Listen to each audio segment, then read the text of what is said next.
This is how you clean a greasy range hood without scrubbing. Just place it in the bathtub and add one simple item. Metal filters collect dust and grease, and many people forget to clean them regularly. But the process doesn't have to be time-consuming. Simply remove the filter from the hood. If it hasn't been cleaned for a while, you'll see a thick layer of grease and dust. Getting rid of it can be quick and effortless. Place the filter in the bathtub, then add some cold water, especially important if you have an acrylic tub.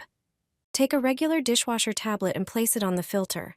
Pour 2 liters of boiling water over it and let it sit for 15 minutes. The tablet will dissolve, and its cleaning power will start working immediately.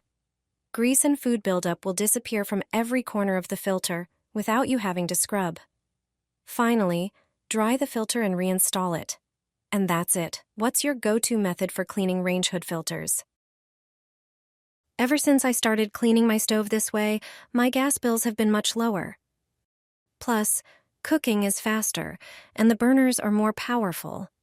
Anyone with a gas stove should give it a good cleaning every now and then. Food residue and dust can clog the burners and their internal parts. If the flame color changes while cooking, that's a sign it's time to clean.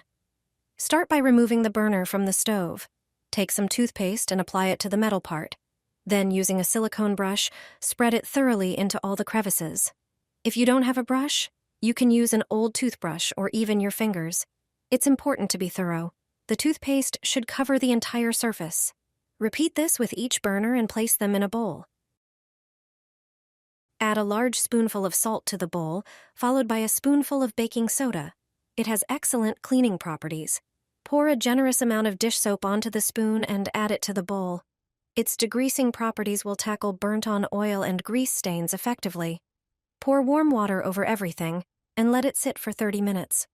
After that, take each part out one by one and scrub them with a sponge. A few swipes are enough for the dirt to come off easily. Cleaning the stove will be quick and enjoyable. Now let's move on to cleaning the rest of the stove. You'll need some plastic wrap. Tear off a small piece and wrap it around the igniter. Then spray the stove with a kitchen cleaner. Don't scrub it with a sponge. Instead, take a roll of plastic wrap and spread it over the stove, covering it completely. Leave it on for 15 minutes. This will enhance the cleaner's effectiveness, saving you extra work. After 15 minutes, simply remove the plastic wrap. Remember to remove it from the igniters as well. Food residue will stick to it. Now just wipe with a damp sponge and you're done. Use cotton swabs to clean the inside of the burners to remove any leftover dirt and water. This will allow gas to flow freely. A thoroughly cleaned stove will have greater power. Your gas bills will be lower because the burners will work as they should. How do you clean your stove? Did you know the methods I shared in this video?